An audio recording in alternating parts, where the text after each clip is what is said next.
Hello everyone.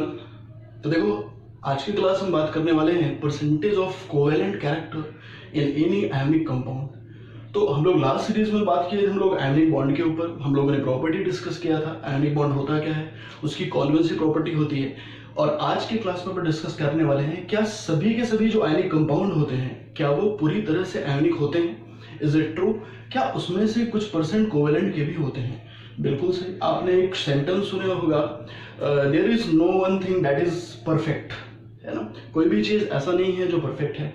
उसी तरह से क्या होता है, जो आयनिक कंपाउंड होता है वो भी पूरी तरह से आयनिक नहीं होता है। जी हाँ, आप सही सुन रहे हैं, पूरी तरह से आयनिक नहीं होता है। उसमें कुछ ना कुछ परसेंट क्या होते हैं, कोवेलेंट कैरेक्टर होते हैं। आपने अच्छा एक चीज बचपन में एक्सपेरिमेंट किया होगा, फिजिक्स में पढ़ा भी होगा।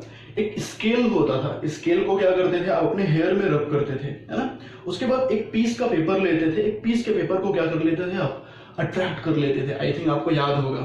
तो उससे क्या समझ में आता है, आपको भी पता है स्केल भी क्या होता है, नॉन कंडक्टिंग होता है। और जो पीस का पेपर है वो उसके ऊपर भी कोई चार्ज का कोई सीन नहीं है। लेकिन जब आप एक दूसरे के पास लाते हो, ठीक है, क्लियर ना, तो वो क्या करते हैं, अट्रैक्ट करते हैं। क्यों? क्योंकि वहां पर चार्ज का क्या होता है, इंड्यूसमेंट होता है। चार्ज का क्या होता है, वहां पर इंड्यूसमेंट होता है।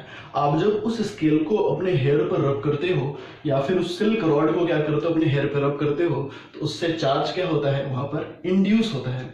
तो वहां पर आपने देखा चार्ज का क्या हो रहा है, इंड्यूस हो रहा है। बट यहां पर मैं आपको क्या बताना चाहता हूं कि कोई भी 100% आयोनिक नहीं होता है। उसमें कुछ न कुछ परसेंट क्या होते हैं, कोवेलेंट के कैरेक्टर होते हैं। ठीक है, तो सबसे पहले इसको डिस्कस किया था एक साइंटिस्ट ने जिनका नाम था फैजान, और उन्होंने अपना बकायदा एक रूल दिया था। और आज हम इसी को पढ़ने वाले हैं, फैजान रूल। ठीक है, अक्सर बच्चों को डाउट होता है फैजान रूल होता क्या है, तो आज मैं उसको कंप्लीट क्लियर करने वाला हूँ। ठीक है, तो सबसे पहले स्टार्ट करते हैं। Covalent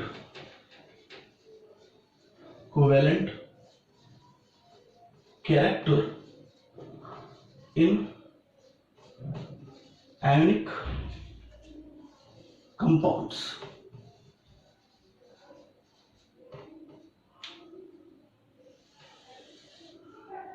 covalent character in ionic compound, जिनको हम क्या बोलते हैं, फैजान रूल बोलते हैं।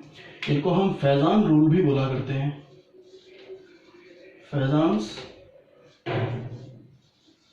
क्या बोलते हैं इसको, फैजान्स रूल बोलते हैं। तो आओ देखते हैं फैजान रूल क्या कहता है। फैजान रूल तो ये कहता है, neither any compound is 100% ionic nor any compound is 100% covalent. ठीक है, in ionic compound there is some extent of covalent compounds are also. एक आयनिक कंपाउंड में क्या है, कुछ एक्सटेंट ऑफ कोवेलेंट कंपाउंड भी है, वो पूरी तरह से आयनिक नहीं है। अच्छा, ये कैसे उन्होंने डिस्कस किया, ये तो हम जान गए फैजान रूल क्या होता है। कैसे डिस्कस किया वो अपन सीखते हैं। देखो, जैसे मान लेते हैं हमारे पास NaCl एक कंपाउंड है। ठीक है, NaCl क्या है, एक कंपाउंड है। लेट सपोज देखो, NaCl कंपाउंड कैसे ब्रेक होगा, सबको पता है Na प्लस और Cl माइनस में ब्रेक होगा। यहां पर क्या है, Na ये प्लस, ठीक है, और ये रहा Cl माइनस। ठीक है, थोड़ा मैं इसको बड़ा बना देता हूं, कुछ समझाना चाहता हूं आपको। Na प्लस और ये क्या हो गया, Cl माइनस। देखो, आपने पीरियोडिक टेबल में पढ़ा होगा कि केटायन जो होता है वो साइज में छोटा होता है एज कंपेयर टू एनायंस। बिल्कुल सही बात, जो केटायन होता है वो साइज में क्या होता है, छोटा होता है। तो ठीक है, इसको हम छोटे सर्कल में बना देते हैं और इसको हम थोड़ा बड़ा सर्कल में बना देते हैं, ये इलिबरेट करने के लिए कि केटायन जो है छोटा होता है और एनायन जो होता है बड़ा होता है। तो देखो, अभी क्या है, दोनों दूर दूर हैं, लेकिन क्या होगा, ये दोनों आपस में क्या करेंगे, अप्रोच करेंगे, क्योंकि इनमें कौन सा फोर्स ऑफ अट्रैक्शन है, हाँ, इलेक्ट्रोस्टैटिक फोर्स ऑफ अट्रैक्शन है। इसलिए ये दोनों आपस में क्या करेंगे, एक दूसरे को अप्रोच करेंगे। देखो, ये केटायन है, इस वजह से इसके पास एक यूनिक प्रॉपर्टी है। ये केटायन होने की वजह से इसके पास यूनिक प्रॉपर्टी है, क्या, उसको बोलते हैं Z इफेक्टिव। क्या नाम है इसका, इफेक्टिव न्यूक्लियर चार्ज। तो इस केटायन की इफेक्टिव न्यूक्लियर चार्ज क्या होती है, काफी ज्यादा होती है एज कंपेयर टू एनायंस के। तो इफेक्टिव न्यूक्लियर चार्ज ज्यादा है, मोर है, इस वजह से क्या है, ये अट्रैक्ट करेगा किसको, एनायन को, टुवर्ड्स इटसेल्फ। यानी कि ये जो केटायन है ये एनायन को क्या करेगा, अट्रैक्ट करेगा, खींचना शुरू करेगा, पुल करेगा अपनी तरफ। तो देखो, जब ये पुल करेगा अपनी तरफ तो क्या होगा, ये हमारे पास Na प्लस है, ठीक है, ये हमारे पास Na प्लस है, तो कुछ ऐसा शेप डिफॉर्म होना शुरू हो जाएगा। देखिए सभी को दिख रहा है, मानो ऐसा लग रहा है कि ये जो Na+ है ये पूरी ताकत लगाकर क्या कर रहा है, इस Cl- को अपनी ओर क्या कर रहा है, पुल कर रहा है। ठीक है, that's the formation of this Fajans rule. यहां से एक चीज क्लियर होता है कि due to having more Z effective of cation pulled charge polarization. ठीक है, अभी आते हैं उस पर। चार्ज टूवर्ड्स इटसेल्फ अपनी ओर खींचता है और इस वजह से एक डिफॉर्मेशन शुरू होता है। किसकी वजह से? ये जो पुल किया है केटायन ने, इसकी वजह से एनायन क्या होता है, थोड़ा सा क्या होता है, शेप इसका डिफॉर्म हो जाता है। क्या हो जाता है? इसका शेप डिफॉर्म हो जाता है। ठीक है, अब मेरी बात समझो ध्यान से। अब केटायन ने पुल किया, एनायन पुल हुआ, किसका शेप डिफॉर्म हुआ? एनायन का हुआ शेप डिफॉर्म। इस वजह से जो है इस प्रोसेस में क्या डेवलप हो जाता है? पोलराइजेशन। क्या डेवलप हो जाता है? पोलराइजेशन। अच्छा, पोलराइजेशन किस पर हुआ? बिल्कुल, जिसका शेप क्या हुआ, डिफॉर्म हुआ। एनायन का शेप डिफॉर्म हुआ, इसलिए एनायन के ऊपर क्या डेवलप हुआ? पोलराइजेशन। एनायन का क्या हो गया? पोलराइजेशन। किसने किया पोलराइजेशन? डेफिनेटली केटायन ने क्या किया? पोलराइजेशन। ठीक है, तो केटायन के पास एक यूनिक पावर होगा, क्योंकि सामने वाले को अगर वो पोलराइज कर सकता है तो उसके पास एक यूनिक पावर तो होगा ही होगा, जिसको हम क्या बोलते हैं? Polarising power. ठीक है, तो पोलराइजिंग पावर किसके लिए डिफाइन हुआ? केटायन के लिए। और पोलराइजेशन किसके लिए डिफाइन हो गया? हाँ, पोलराइजेशन किसके लिए डिफाइन हो गया? एनायंस के लिए। तो केटायंस के लिए क्या डिफाइन करेंगे हम? Polarising power. और एनायंस के लिए डिफाइन क्या करेंगे? पोलराइजेशन। तो पोलराइजिंग पावर का डेफिनेशन की तरह हम देखें तो क्या कहेंगे? पोलराइजेशन को, पोलराइजिंग पावर को, polarising power define the ability of cation, ध्यान सुनिएगा, the ability of cation to deform anions is known as polarising power. एक केटायन की एबिलिटी, वो एनायन को कितना डिफॉर्म कर रहा है, उसे कौन क्या बोलेंगे? Polarising power. वहीं पर पोलराइजेशन क्या होगा? बिल्कुल सही बात, पोलराइजेशन क्या होगा? The deformation form on the surface of anion, the deformation form on the surface of anion due to cation। एक केटायन की वजह से एनायन की सरफेस पर जो डिफॉर्मेशन नजर आता है उसको हम क्या बोलते हैं? एनायन के शेप में जो डिफॉर्मेशन नजर आता है उसको हम क्या बोलते हैं? पोलराइजेशन। ठीक है, आ गया समझ में आपको? ठीक है, तो हुआ योग कुछ कि जब केटायन और एनायन एक दूसरे के आसपास आए, जब दोनों अप्रोच करना शुरू किया उन्होंने, तो केटायन की Z इफेक्टिव ज्यादा होने की वजह से एनायन थोड़ा उसके करीब आना शुरू हो गया। और जब एनायन केटायन के करीब आना शुरू हो गया तो एनायन का जो शेप था वो क्या हो गया? डिफॉर्म हो गया। एनायन का जो शेप था वो डिफॉर्म हो गया। इस वजह से क्या डेवलप हो गया? इसके ऊपर डेल्टा, ठीक है, इसके ऊपर क्योंकि इसने खींचा, इसके ऊपर डेल्टा माइनस, इसके ऊपर डेल्टा प्लस का चार्ज डेवलप होना शुरू हो गया, जिससे यह साबित हो गया कि यहां पर कंप्लीट न्यूट्रलाइजेशन तो नहीं हो रही है। क्योंकि बेटा अगर कंप्लीट न्यूट्रलाइजेशन होता तो Na+ तो पहले से ही एक इलेक्ट्रॉन लूज कर चुका था, Cl- तो एक इलेक्ट्रॉन गेन कर चुका था। That is complete neutralisation. फिर इन दोनों के पास आने के बाद, ध्यान समझिएगा, इन दोनों के पास आने के बाद ये पार्शियल न्यूट्रलाइजेशन कहां से होना शुरू हो गया? ये पार्शियल न्यूट्रलाइजेशन कहां शुरू हो गया? क्योंकि यहां अगर कोई चीज पोलराइज हो रहा है, अगर किसी में पोलराइजेशन देखने को मिल रहा है, इसका मतलब एक चीज क्लियर है कि वहां पर पार्शियली न्यूट्रलाइजेशन होने के संकेत मिल रहे हैं। That is the point. तो इस वजह से समझ में आ गया कि एक आयनिक कंपाउंड में कुछ ना कुछ परसेंट क्या होते हैं? कोवेलेंट के कैरेक्टर होते हैं। क्योंकि हम जैसा सोचा करते हैं कि कंप्लीट न्यूट्रलाइजेशन होता है, बट एक्चुअल वे में प्रैक्टिकली ऐसा नहीं होता है। जिस वजह से फैजान ने इस रूल को डेवलप किया, उन्होंने कहा कि neither any ionic compound is 100% ionic, there is some extent of covalent character in it, that is the basic, ठीक है, बेसिक तरीका या basic procedure that they give us, है ना? ठीक है, तो इस वजह से क्या हुआ, जब ये दोनों अप्रोच किए तो एनायन क्या हो गया? डिफॉर्म। और एनायन के डिफॉर्म होने की वजह से क्या देखने को मिला? यहाँ पर पार्शियल पोलराइजेशन। दो टर्म यूज किया है, पोलराइजिंग पावर का, और दूसरा टर्म यूज किया है किसका? पोलराइजेशन का। तो जो पोलराइजिंग पावर होता है वो किसके लिए यूज करते हैं? हम केटायन के लिए यूज करते हैं। और वहीं पर जो पोलराइजेशन यूज करते हैं हम किसके लिए यूज करते हैं? बिल्कुल एनायन के लिए यूज करते हैं। पोलराइजिंग पावर क्या होता है? The ability of cation to deform anions. Cation की वो एबिलिटी जिससे वो एनायन को डिफॉर्म कर पा रहा है, उसी को हम क्या बोलते हैं? Polarising power. वहीं पर जो पोलराइजेशन क्या होता है? बिल्कुल the deformation form on the surface of anion on the shape of anion due to cation is known as polarisation. ठीक है, तो सोचो जरा ध्यान से कि अगर पोलराइजेशन हो रहा है, ठीक है, इससे ये बात साबित हो रहा है कि आयनिक कंपाउंड में कुछ परसेंट तो क्या है? बिल्कुल कोवेलेंट कैरेक्टर है। अगर पोलराइजेशन ना हुआ होता तो कैसे पता चलता कि यहां पर कोवेलेंट कैरेक्टर है? क्योंकि कोवेलेंट कैरेक्टर में ही पोलराइजेशन देखने को मिलती है हमें।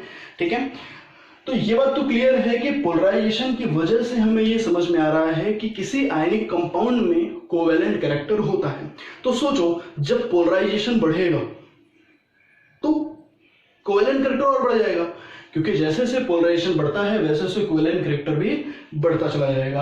अब पोलराइजेशन बढ़ेगा कैसे? बिल्कुल सही बात, पोलराइजिंग पावर जितना ज्यादा तेज बढ़ेगा पोलराइजेशन भी उतना ज्यादा एनायन के ऊपर आना शुरू हो जाएगा, क्योंकि जितना ज्यादा टेंडेंसी होगी इस कैटायन की पुल करने की, ध्यान सुनिएगा, इस कैटायन की पुल करने की टेंडेंसी एनायन की जितनी ज्यादा होगी, एनायन के ऊपर पोलराइजेशन उतना ही ज्यादा आना शुरू हो जाएगा। और जितना ज्यादा एनायन के ऊपर पोलराइजेशन होगा उतना ही ज्यादा हमें क्या नजर आएगा?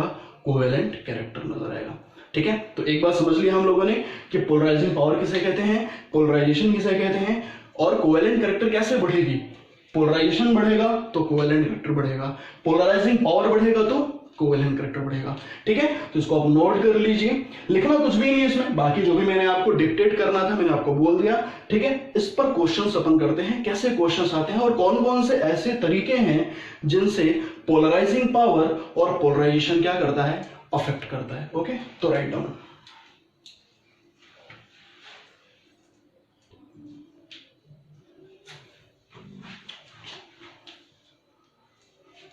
क्या होगा आपने? ठीक है, अब हम पढ़ने वाले हैं factors affecting polarisation and polarising power.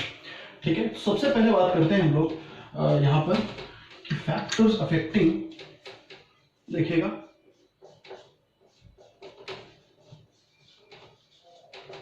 Factors affecting, सबसे पहले पढ़ते हैं पोलराइजिंग पावर।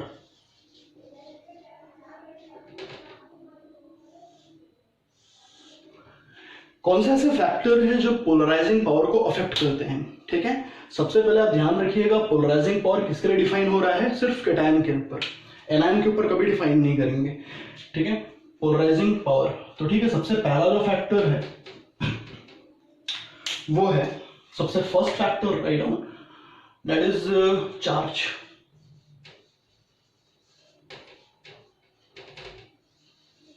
जो पहला फैक्टर है वो क्या है? चार्ज।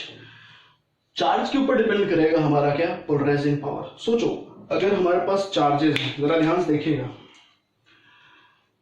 एग्जांपल में अगर हम ले लेते हैं अपने पास कुछ चार्जेस, दैट इज यहां पर हमारे पास है Na plus Mg+2 Al+3। Okay, तो ये हमारे पास चार्जेस हैं। अगर हम आपसे बात करें किसकी पोलराइजेशन ज्यादा होगी, ठीक है, अगर हम लेना चाहें तो कुछ ऐसा भी ले सकते हैं, जस्ट लाइक अगर हम एग्जांपल में कंप्लीट करें यहां पर O-2 और यहां पर N-3, ये दोनों में ही है, ये कैटायन और ये एनायन है। ठीक है, चलो अभी एनायन की बात तो हम नहीं कर सकते, इसीलिए मैं इसको रब कर रहा हूं, तो ध्यान रखिएगा हम सिर्फ कैटायन की चर्चा करेंगे, यहां पर एनायन की चर्चा नहीं करेंगे। ओके, इसमें बताओ मेरे को कि किसका पोलराइजिंग पावर ज्यादा है, क्योंकि यहाँ पोलराइजेशन तो वैलिड नहीं होगा क्योंकि ये कैटायन है, यहाँ पर पोलराइजिंग पावर ही वैलिड होगा, तो इस किसका पोलराइजिंग पावर ज्यादा होगा? यहाँ पर देखो +2 +3, एक चीज आपने देखा होगा कि पोलराइजिंग पावर कैसे बढ़ रहा था, उस कैटायन के पास इतनी पावर आई तो आई कहां से? एक ही फैक्टर था, याद करो, उस फैक्टर नाम क्या था? Z effective, effective nuclear charge. Cation का इफेक्टिव न्यूक्लियर चार्ज ज्यादा होता है, इस वजह से वो सामने वाले एनायन को पुल कर सकता है, क्योंकि जिसके पास जेड इफेक्टिव ज्यादा होगा उसका पुल करने की टेंडेंसी क्या हो जाएगी, ज्यादा हो जाएगी। तो due to pulling tendency of cation क्यों ज्यादा था, due to Z effective is more. तो जेड इफेक्टिव की बात है यहाँ पर, जेड इफेक्टिव किसका ज्यादा होगा, क्योंकि जब जेड इफेक्टिव ही वो पर्टिकुलर टर्म है जिसकी वजह से कैटायन की पुल करने की टेंडेंसी ज्यादा है, तो मुझे बताओ जेड इफेक्टिव किसका ज्यादा होगा इन तीनों में। ऑब्वियस सी बात है, जेड इफेक्टिव प्लस यहाँ पर +2 +3, तो जेड इफेक्टिव +3 वाले का क्या होगा, ज्यादा होगा। यानी कि इन तीनों में जो एल्यूमिनियम है, क्योंकि इसके ऊपर +3 का चार्ज है, इसलिए इसका जेड इफेक्टिव की वैल्यू क्या होगी, ज्यादा होगी, इसलिए एल्यूमिनियम सबसे ज्यादा पुल करेगा। आ रहा समझ में, सबसे ज्यादा पुल करेगा। तो इस वजह से यहां पर पोलराइजिंग पावर किसकी ज्यादा होगी, एल्यूमिनियम की सबसे ज्यादा होगी। आई बात समझ में। अगर इसको क्वेश्चन की तरह हम लेना चाहते हैं तो हम ऐसे भी ले सकते थे, जरा ध्यान से देखो, क्वेश्चन ऐसे भी पूछा जा सकता था, NaCl MgCl2 AlCl3।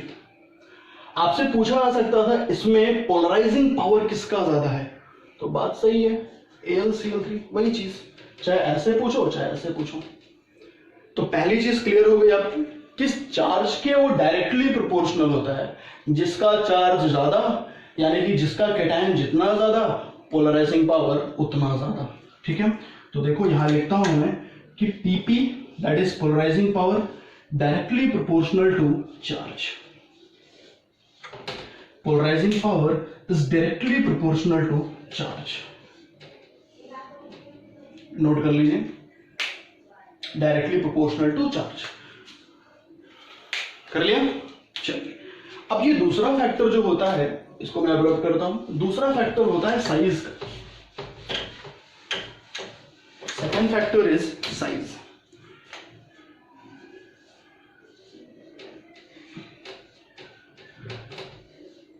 देखो साइज अगर बढ़ेगा, कैटायन की साइज जितनी बड़ी होती चली जाएगी, ठीक है, होगा क्या उससे, बताओ होगा क्या, न्यूक्लियस से डिस्टेंस बढ़ता चला जाएगा। आ रहा समझ में आपको। जैसे अगर हम बात करें, मेरे पास यहां पर है, जैसे अपन अगर बात करते हैं कि Na+ K+ Rb+, ठीक है, इन तीनों में साइज किसकी ज्यादा बड़ी है, रुबिडियम की, बिल्कुल सही है, क्योंकि सभी कैटायन है। तो बताओ ये कौन से पीरियड का है, ये हमारे पास 3rd पीरियड का है, ये 4th और ये 5th। तो जैसे जैसे साइज बढ़ रहा है वैसे वैसे आप क्या देख रहे हो, न्यूक्लियस से डिस्टेंस बढ़ रहा है, यानी कि इंटर न्यूक्लियर डिस्टेंस क्या हो रहा है, बढ़ रहा है। और डिस्टेंस जब बढ़ता है तो फिर अट्रैक्शन क्या हो जाता है, कम। ठीक है, समझ में आ रहा है।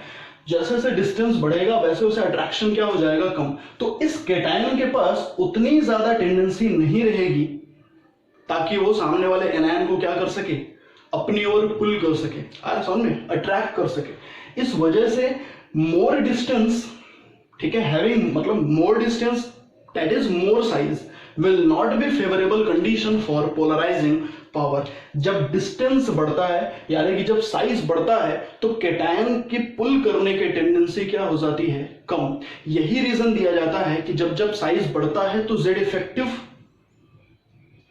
वो तो कांस्टेंट रहता है। तो गलती मत करिएगा, यहां पर कुछ बच्चे जेड इफेक्टिव लेकर कंफ्यूज होते हैं। तो आप लोगों ने एक पढ़ाई होगा वहां पर कि जेड इफेक्टिव में जो होता है टॉप टू बॉटम कांस्टेंट लेकर चलते हैं हम, आयनाइजेशन एंथैल्पी वैरी करता है बट जेड इफेक्टिव कांस्टेंट रहता है। ठीक है, तो वो चीजें अभी इसमें मत लाइएगा। तो बस यहां पर आपको क्या देखना है कि टॉप टू बॉटम हम जब जाते हैं तो साइज बढ़ती है, और जब साइज बढ़ती है तो वहां पर क्या होता है, अट्रैक्शन फोर्स ऑफ क्या हो जाता है, कम हो जाता है, जिसकी वजह से उस कैटायन के पास पुल करने की टेंडेंसी क्या हो जाती है, कम हो जाती है, जिसके वजह से पोलराइजिंग पावर कम हो जाता है। तो एक बहुत इंपॉर्टेंट यहां से भी आपको टर्म मिलता है कि Pp, देखिएगा ध्यान से, polarising power is inversely proportional to size. अगर मैं एग्जांपल के तौर पे कुछ बात करूं, जो सवाल पूछे भी गए हैं, तो पहला जो सवाल आता है, ये 3 सवाल लेता हूं मैं। सबसे फर्स्ट क्वेश्चन, सबसे पहला है हमारे पास LiCl,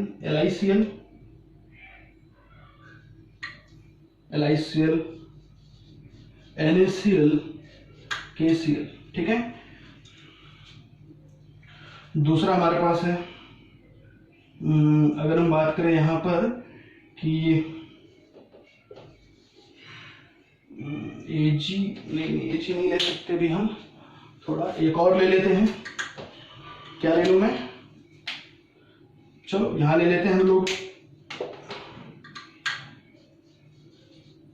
NaBr, MgBr2, magnesium bromide और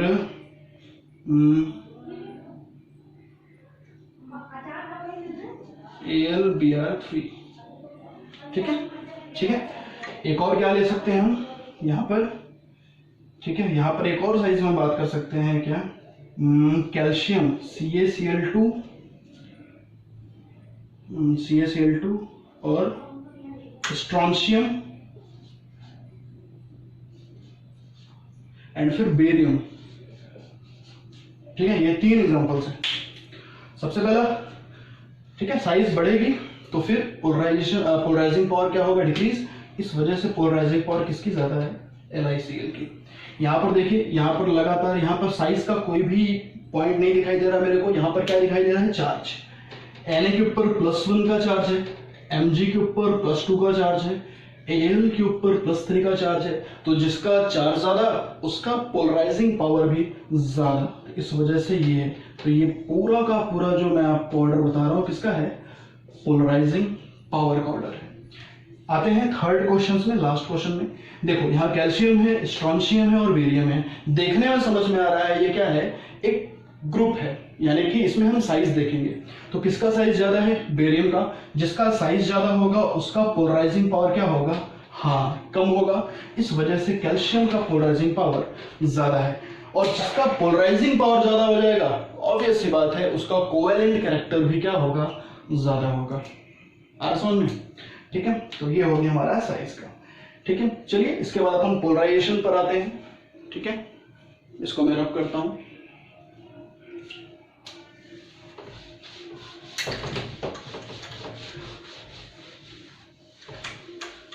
तो whenever we talk about polarization,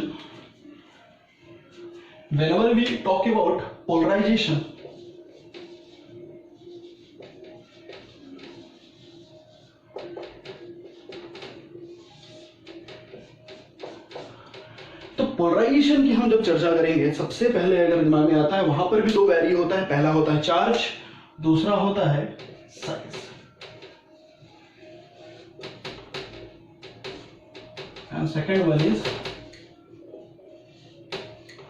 size. चलो अब दिमाग लगाओ थोड़ा सा, है ना। बताओ, अगर चार्ज कौन सा लेना है, एनायन। ध्यान रखिएगा, पोलराइजेशन के लिए क्या डिफाइन हो रहा है हमारा, एनायन के लिए डिफाइन होता है सिर्फ polarisation is defined for anions.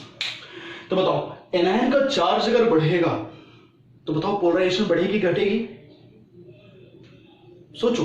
Example अगर मैं दे दूं आपको, तो एक आपके पास एग्जांपल क्या है, आपके पास एग्जांपल ऐसा हो सकता है O-2 N-3, ठीक है। और एक और ले लेते हैं C-4।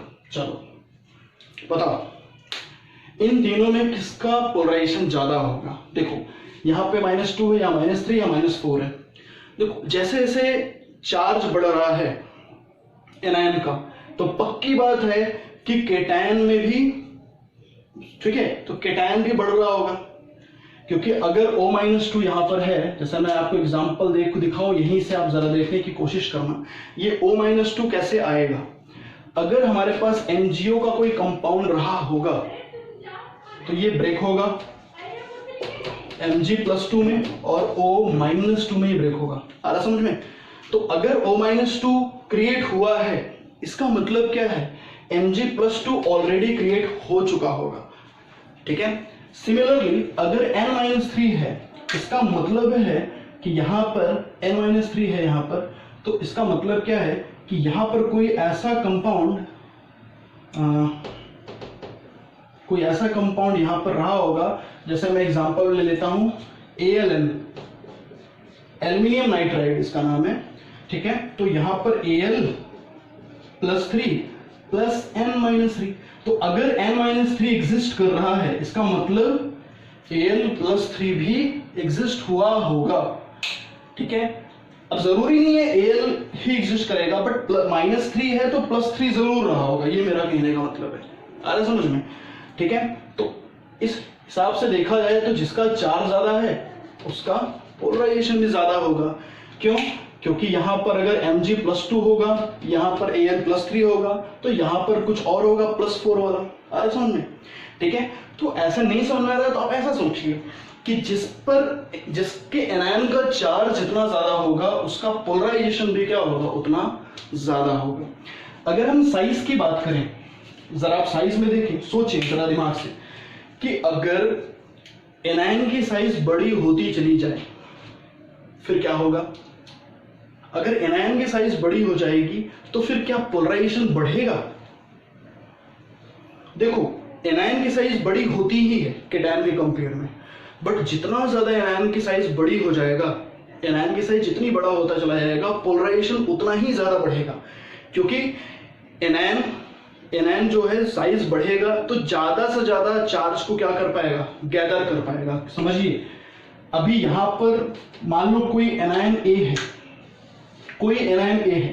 अभी इसके पास -1 का चार्ज आया, फिर इसके पास -2 का चार्ज आएगा, मान लो इसके पास -3 का चार्ज आया, -4 का, एंड सो ऑन, ठीक है। तो कोई पर्टिकुलर एंटिटी नेगेटिव चार्ज ज्यादा ले रहा है, मतलब समझ रहा है, नेगेटिव चार्ज उसके पास ज्यादा है, इसका मतलब क्या है, वो ज्यादा से ज्यादा गेन कर रहा है। ज्यादा से ज्यादा गेन वो तभी कर सकता है जब उसकी साइज बड़ी होगी, यानी कि ज्यादा से ज्यादा माइनस का चार्ज तभी आएगा जब उसकी साइज बड़ी होगी। यानी कि एक बात क्लियर होता है कि एनायन की साइज जितनी बड़ी होती चली जाएगी, एनायन की साइज जितनी बड़ी होती चली जाएगी उतना ही ज्यादा क्या होगा, नेगेटिव चार्ज आना शुरू हो जाएगा, और जितना ज्यादा नेगेटिव चार्ज आना शुरू हो जाएगा उसकी पोलराइजेशन इतनी ही ज्यादा बढ़ती चली जाएगी, यानी कि फेवर कर रहा है। साइज का बढ़ना पोलराइजेशन को क्या कर रहा है, हाँ फेवर कर रहा है। तो पोलराइजेशन में साइज का देखो क्या होगा, polarisation is directly proportional to size. ये बात आप ध्यान रखिएगा, पोलराइजिंग पावर में उल्टा था, पोलराइजिंग पावर में क्या था, इनवर्सली प्रोपोर्शनल था, लेकिन पोलराइजेशन में क्या है, ये डायरेक्टली प्रोपोर्शनल है। आ रहा समझ में, ठीक है, क्लियर, समझ में आ गया। फिर से रिपीट कर देता हूं, पोलराइजिंग पावर क्या है, ठीक है, डायरेक्टली प्रोपोर्शनल टू चार्ज है और इनवर्सली प्रोपोर्शनल साइज है। पोलराइजेशन क्या है, डायरेक्टली प्रोपोर्शनल टू चार्ज है और डायरेक्टली प्रोपोर्शनल टू साइज है, दोनों ही डायरेक्टली प्रोपोर्शनल है, ठीक है। तो अब हम बात करने वाले हैं फेवरेबल कंडीशंस क्या हैं। तो बताओ कोवैलेंट कैरेक्टर की फेवरेबल कंडीशंस क्या हैं। पोलराइजिंग पावर ज्यादा होना चाहिए, पोलराइजेशन भी ज्यादा होना चाहिए। ऑब्वियस सी बात है, अगर पोलराइजिंग पावर बढ़ेगा तो पोलराइजेशन भी बढ़ेगा, ठीक है। किसी एक को बढ़ा दो, पोलराइजेशन तो ऑटोमेटिकली बढ़ जाएगा, ठीक है। ठीक, वो कैसे बढ़ेगा वो अपन डिस्कस कर लेते हैं, ठीक है। चलो नोट कर लिया।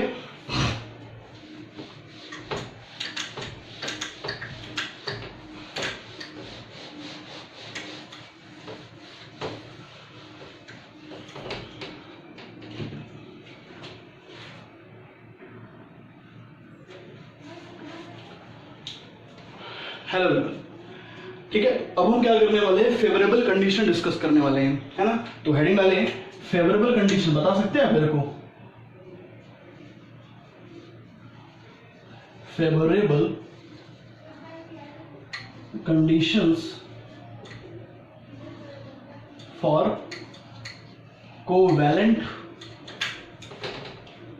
Favourable condition for covalent character in ionic compounds.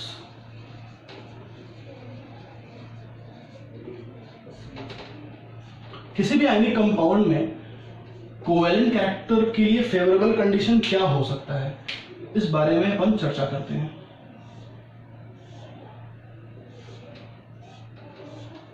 तो सबसे पहला बताओ मेरे को चार्ज क्या होना चाहिए?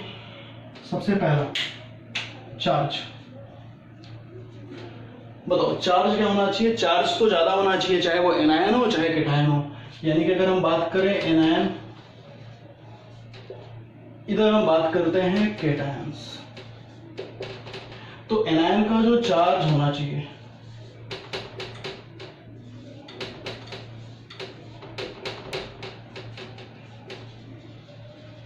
दोनों के चार्ज में ले लेता हूं, दोनों के मैं साइज को लेकर कंपेयर करता हूं। तो बताओ एनायन के लिए जो चार्ज है वो क्या होना चाहिए? हाई होना चाहिए, क्योंकि अभी हमने देखा कि जितना ज्यादा चार्ज हाई होगा उतना ही ज्यादा पोलराइजेशन बढ़ेगा, उतना ही ज्यादा कोवेलेंट कैरेक्टर बढ़ेगा। बताओ कैटायंस के लिए क्या होना चाहिए चार्ज? बिल्कुल उसके लिए भी क्या होना चाहिए? चार्ज हाई होना चाहिए, क्योंकि जितना ज्यादा कैटायन का चार्ज हाई होगा उतना ही ज्यादा पोलराइजिंग पावर बढ़ेगा और एज अ रिजल्ट उतना ही ज्यादा कोवेलेंट कैरेक्टर भी होगा। साइज अगर हम बात करें तो साइज की अगर हम चर्चा करें तो एनायन की साइज क्या होना चाहिए? ज्यादा होना चाहिए, हाई। हाई ना बोल करके मैं मोर बोलता हूं, साइज क्या होना चाहिए? मोर। ठीक है, साइज कैटायंस के क्या होना चाहिए? छोटी, क्योंकि जितना ज्यादा साइज छोटा होगा उतना ही अट्रैक्शन की टेंडेंसी बढ़ेगी कैटायंस की। लेस। ठीक है, समझ आ रहा है? ये कुछ फेवरेबल कंडीशंस हैं। ठीक है, नोट कर लो इसको। चलिए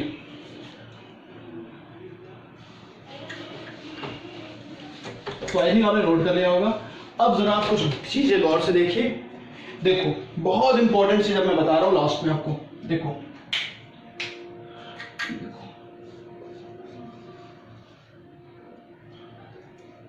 देखो polarising power directly proportional to polarisation, क्योंकि अभी हमने देखा कि जिसका पोलराइजिंग पावर ज्यादा होता है पोलराइजेशन भी उसका ज्यादा होता है। ठीक है, और ये दोनों ही जिसके ज्यादा होंगे उनका एक और चीज ज्यादा होगा, क्या? Covalent character. और जिसका कोवेलेंट कैरेक्टर ज्यादा होगा डेफिनेटली उसका बेटा आयनिक कैरेक्टर तो क्या होगा? कम ही होगा। ठीक है, और जिसका कोवेलेंट कैरेक्टर ज्यादा होता है, आपको पता है कोवेलेंट कंपाउंड जो होता है वो इनसॉल्युबल इन वाटर होता है। क्या होता है? इनसॉल्युबल होता है। तो जिसका कोवेलेंट कैरेक्टर ज्यादा होगा उसकी सॉल्युबिलिटी भी क्या होगी? कम। और सॉल्युबिलिटी और मेल्टिंग पॉइंट भी क्या होगी?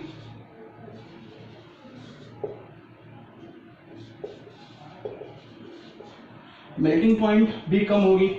और ठीक है, मेल्टिंग पॉइंट भी कम होगी और बॉइलिंग पॉइंट भी। Melting point and boiling point दोनों ही लिख देता हूं। ओके, आज की क्लास अपन ये देखे हैं कि कोई भी कंपाउंड 100% आयनिक नहीं होता है, उसमें कुछ न कुछ परसेंट कोवेलेंट के क्या होते हैं? कैरेक्टर होते हैं। इनको डिस्कस किया फैजान ने, जिन्होंने अपना रोल दिया, जिसकी वजह से हम लोगों ने देखा कि किस तरह से कोई भी आयनिक कंपाउंड है उसमें कुछ न कुछ परसेंट कोवेलेंट के क्या होते हैं? कैरेक्टर है। हालांकि ये हम लोगों ने क्वालिटेटिव मेथड पर गया हूं मैं, इसमें कोई कैलकुलेशन हमने नहीं किया है। वो हम लोग डायपोल मोमेंट में करते हैं जिनमें हम परसेंटेज ऑफ आयनिक कैरेक्टर निकालते हैं। ठीक है, या फिर परसेंटेज ऑफ कोवेलेंट कैरेक्टर वहां पर निकालते हैं। ठीक है, सबसे पहले दो तरीकों में जाएंगे। पोलराइजिंग पावर जो कैटायन के लिए डिफाइन होता है, पोलराइजेशन जो एनायन के लिए डिफाइन होता है। पोलराइजिंग पावर किस पर डिपेंड करता है? दो फैक्टर्स पे, पहला होता है चार्ज, दूसरा होता है साइज।